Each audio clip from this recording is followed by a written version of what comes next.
आज हम उस जीत की यात्रा में चलने वाले हैं जो यात्रा हमें सन 2024 में एक सफलता की श्रेष्ठ ऊंचाइयों पर ले जाएगा। हम उस मिशन 2024 की बात करने जा रहे हैं जिसमें चलकर, जिसे जानकर हम अपने जीवन को एक लक्ष्य प्राप्ति के लिए अग्रसित करा पाएंगे। कैसे यही 2024 हमारे लिए सफलता कारक बन जाएगा, एक एक बातों को समझिएगा, एक एक बातों को जानिएगा।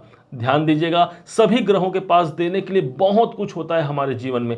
हम ही हैं जो इसे समझ नहीं पाते, जान नहीं पाते, और जिसके कारण हमारे जीवन में कई प्रकार के परेशानियां, विपत्तियां बनी होती हैं। और इसी विपत्ति और परेशानियों को दूर करने के लिए हम ये वीडियो आपके समक्ष प्रस्तुत करने का एक प्रयास हमने किया है, जिससे आपका जीवन यदि कुछ लाभ ले पाए आप, तो हमारा जीवन भी सार्थक हम समझेंगे। और मेरा मानना है कि इस वीडियो को समझकर, जानकर आप कुछ नहीं बहुत कुछ प्राप्त कर पाएंगे। इसी सन 2024 में इस धारणा के साथ इस वीडियो को हम आगे बढ़ाते हैं। आपके अपने जो राशि के अधिपति बनते हैं यही होते हैं शनिदेव, और पूरे के पूरे 30 साल बाद शनि देवता आपके अपने लग्न राशि पर उपस्थित हैं। इस कारण से ये साल 2024 आपके लिए श्रेष्ठ होगा। भाई, ये शनि देवता तो जनवरी 2023 से चल रहे हैं, पर मेरे जीवन में कोई अभी तक बदलाव क्यों नहीं हुआ? स्वाभाविक है ये सवाल, स्वाभाविक है ये सवाल जो आपके मन में उठ रहा है कि मेरे जीवन में परिवर्तन शनि देवता लग्न पर आकर के क्यों नहीं प्रदान किए। इस बात को आप समझिए। आप शनि देवता हमारे संघर्ष के कारक ग्रह माने गए हैं, और दूसरी तरफ यही शनि देवता हमारे सफलता के भी कारक हैं, क्योंकि कैरियर में सफलता बिना शनि के सपोर्ट के हमें प्राप्त नहीं हो पाती। समझिए, जानिए इस बात को। सबसे पहले तो शनि देवता हमें कई प्रकार के चैलेंजिंग सिचुएशन को हमारे जीवन में ला करके खड़ा कर देंगे, चाहे वो आर्थिक हो, पारिवारिक हो या सामाजिक हो। एक अशांति का वातावरण हमारे जीवन पर व्याप्त है, यही तो है शनि देवता।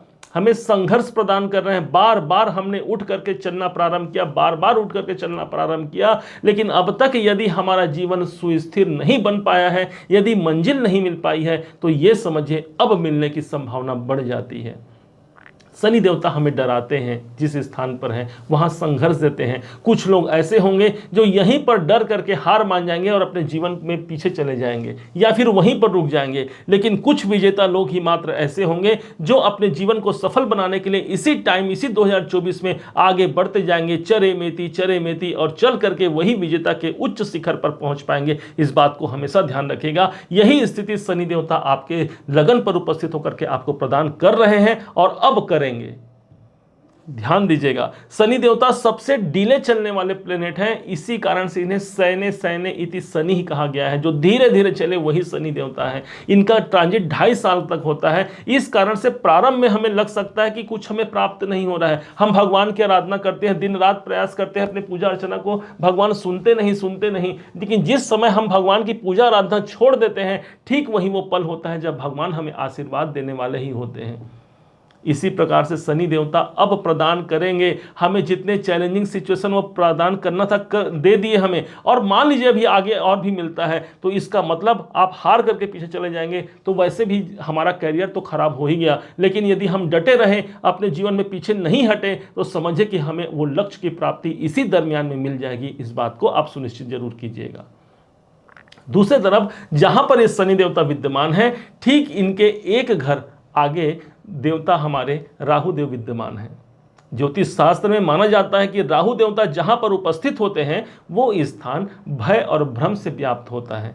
और दूसरी तरफ गुरु देवता बड़ा बनाते हैं और राहु देवता बहुत बड़ा बनाते हैं। तो क्या बहुत बड़ा बनाने की स्थिति हमारे जीवन पर बन पाएगी? ध्यान से समझिएगा।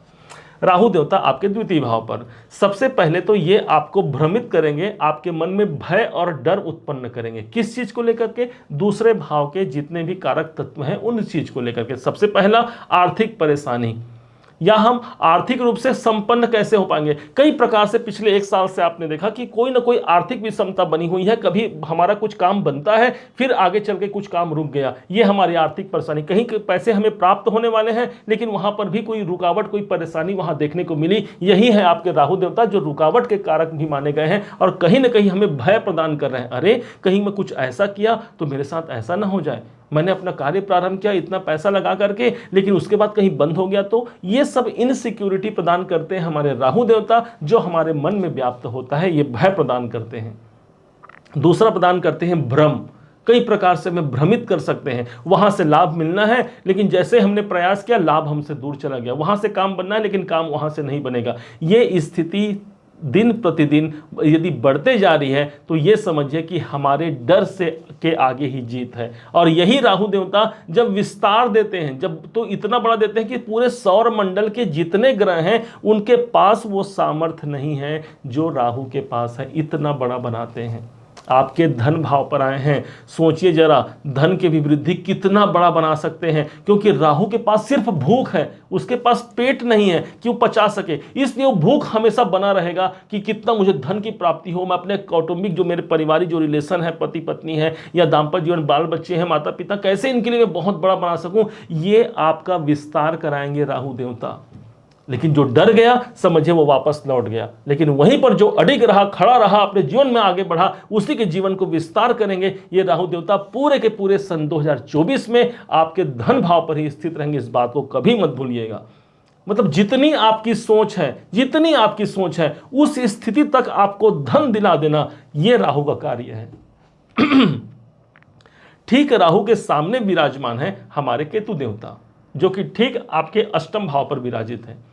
माना जाता है ज्योतिष में कि केतु देवता जहां पर स्थित होते हैं उस भाव से हमें डिटेच करते हैं, हमें दूरी पैदा करते हैं, हमारे मन में निर्वृत्ति मार्ग आती है।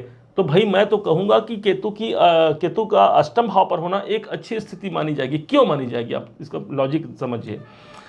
केतु देवता हमें डिटेच कर रहे हैं। ये स्थान का है का, ये स्थान हो गया भाई आपके परेशानियों का, आपके विपत्तियों का, डिप्रेशन का, तनाव का, रुकावटों का, पीड़ा का, इन सब भावों को लेकर के आपका अष्टम भाव यहां पर समाहित है, जहां पर केतु देव विद्यमान है। केतु देवता बोलते हैं डिटेच, दूर चले जाओ। इसका मतलब ये होगा हमारे जीवन में हमारा डिटेचमेंट कब आएगा, हम छोड़ेंगे कब, जब उससे संबंधित हमें परेशानी नहीं रहेगी, तब हम आगे बढ़ेंगे। अर्थात केतु का यहां होना आपकी पीड़ाओं को समाप्त करेगा, आपके परेशानियों को समाप्त करेगा। और यही स्थिति, ये समझिए कि केतु की जो स्थिति बनी हुई है आपको स्पिरिचुअल भी बनाएगा। आप देख लीजिए, धार्मिक भावनाएं आपके ज़्यादा इस समय पर बढ़े हुए होंगे, आप ज़्यादा अपने आप को कनेक्ट कर पा रहे हैं अपने ईश्वर से। और यही है केतु जो आपके अष्टम भाव पर है। आपको एस्ट्रोलॉजी में बहुत ज़्यादा रुचि हो रही होगी, कारण क्योंकि अष्टम भाव ही हमारा एस्ट्रोलॉजी है, और केतु देवता वो हैं जो हमारे एस्ट्रोलॉजी के एक फर्स्ट सबसे महत्वपूर्ण एक ग्रह माने गए हैं। यही हमारे केतु देवता हैं जो आपके अष्टम भाव पर हैं। ऑकल्ट साइंस की ओर आपकी रुचि आएगी, और यकीन मानिए यही वो माध्यम होगा जो आपको सफलता दिलाएगा, और आप फिर उससे आगे बढ़ गए, मतलब डिटैचमेंट आ गया आपका अष्टम भाव से। समझिए जरा कितना प्रभावपूर्ण है। हम जब ग्रहों को नहीं समझ पाते तभी तक उनसे हम दुख और पीड़ा प्राप्त करते हैं, लेकिन जिस समय हमने ग्रह को समझ लिया, हमारे अवचेतन मन में यह बात चली गई, उसी क्षण हमारा एक पॉजिटिव टाइम होना प्रारंभ हो जाता है। यही आप समझिए सन 2024 में, उस मिशन को आप समझिए सन 2024 में। जहां पर राहु देव विद्यमान है उसके ठीक एक घर आगे देवगुरु बृहस्पति विराजमान है, जो आपके ठीक तीसरे घर पर विराजमान है देवगुरु बृहस्पति। माना जाता है कि देवगुरु बृहस्पति जिस स्थान पर होते हैं वो हमारे भाग्य का स्थान, मतलब भाग्य की परिकल्पना, भाग्य की वृद्धि उस स्थान पर हो जाएगी। अब ये तो आपका तीसरा घर का है का भाई, तो आपके चैलेंजिंग सिचुएशन का है, आपके संघर्षों का है, आपके प्रयासों का है, जहां पर देवगुरु बृहस्पति बैठ गए हैं, अर्थात वहां पर एक जागृति आ गई। दूसरी तरफ यह भी कहा जाता है कि गुरु देवता जहां पर बैठते हैं उस भाव को बड़ा बनाते हैं। तो क्या हमारे बढ़ोतरी हो जाएगी हमारे चैलेंजिंग सिचुएशन में, क्या हमारे कंपटीशन ज्यादा बढ़ जाएंगे? ध्यान दीजिएगा, देवगुरु बृहस्पति सबसे सौम्य ग्रह होते हैं। हमारे सौर मंडल में जितने सौम्य ग्रहों में, जितने बेनिफिक ग्रहों में सबसे बड़े ग्रह होते हैं देवगुरु बृहस्पति। इसलिए आपको कुछ समय के लिए लग सकता है कि मेरे जीवन में चैलेंजिंग सिचुएशन ज़्यादा बने हुए हैं, देवगुरु बृहस्पति बड़ा बनाते हैं।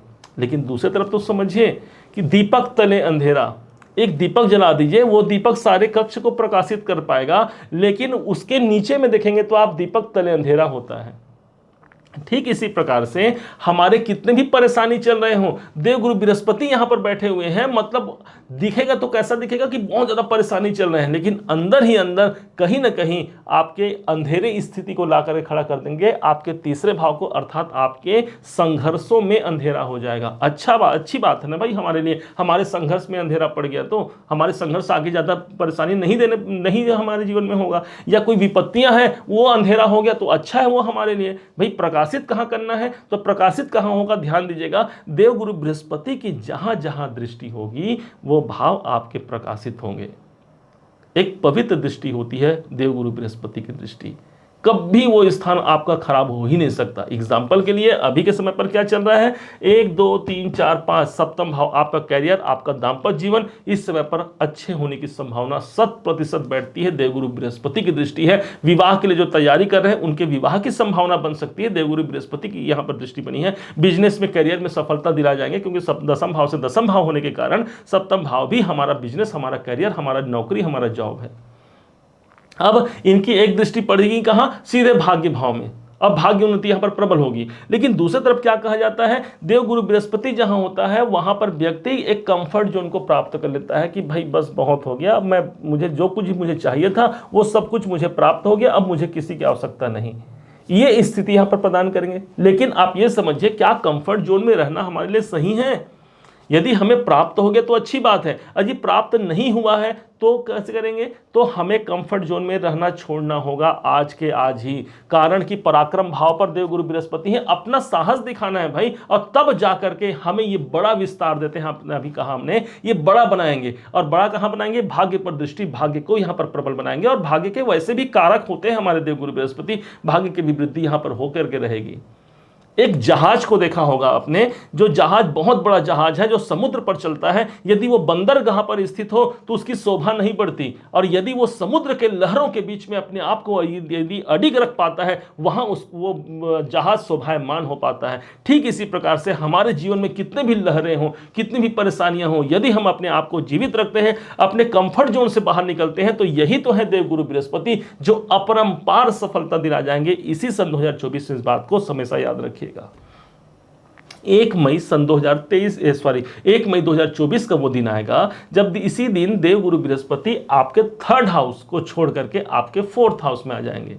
चौथा घर मेरे खुशियों का घर होता है, चौथा घर मेरी माता जी का होता है। इस हिसाब से एक खुशियों का वातावरण भी इसी सन 2024 में मई से और ज्यादा बढ़ोतरी यहां पर हो जाएगी। अब यहां पर बड़ा क्या हो जाएगा, आपके प्रॉपर्टी, आपके भूमि, भवन, वाहन, मकान संबंधी यदि आप कोई कार्य सोच रहे हैं तो ये मई 2024 से अगले 1 साल तक एक कंप्लीट आपके लिए एक ऐसा पैकेज मिलेगा आपको, जहां पर आप अपना कार्य कर सकते हैं। क्योंकि ऑलरेडी आपके लगन के स्वामी लगन में होंगे, जो कि 30 साल बाद आए हुए हैं। धन भाव पर राहु देवता है, तो हमने कहा धन की विस्तार करेंगे, डरना नहीं है, अपने कार्य को दिन प्रतिदिन आगे बढ़ाना है, और कंफर्ट जोन से बाहर निकल करके जो कुछ भी हमें अचीव करना है, जो कुछ भी हमें प्राप्त करना है वो प्राप्त करना है। शनि देवता लग्न में बैठे हैं, स्वास्थ्य जनित यदि कोई प्रॉब्लम भी है, कोई रोग भी है, तो वो रोग भी अधिक लंबे समय तक नहीं रह पाएंगे। चूंकि शनि देवता डिले करने वाले हैं, इसलिए धीरे धीरे आराम से वहां पर रिकवरी हो रही है। ओवरऑल देखा जाए ये एक बहुत बड़ा ऐतिहासिक परिवर्तनकारी समय हो सकता है, इस बात को मत भूलिएगा। अपना तन मन धन लगा करके अपने कार्य में जुड़िए। आपने जो भी आपके उद्देश्य हैं, कुछ भी आपका लक्ष्य है, वो लक्ष्य ऐसा हो ही नहीं सकता कि सन 2024 में आपको प्राप्त न हो पाए। उम्मीद है आप सबने इसे समझा है, आप सबने इसे जाना है। यदि आपने इसे समझा है, जाना है, मेरे समझाने का प्रयास यदि आपको सार्थक लगा हो, मेरे समझाने का तरीका यदि आपको सार्थक लगा हो, तो अपना प्यार भरा लाइक और कमेंट करना कभी मत भूलिएगा। और हाँ, यदि अभी तक आपने चैनल को सब्सक्राइब नहीं किया है, सब्सक्राइब भी कीजिएगा। पुनः एक बार फिर आप सभी का दिवस बहुत मंगलमय हो, इन्हीं शुभकामनाओं के साथ जय श्री राम।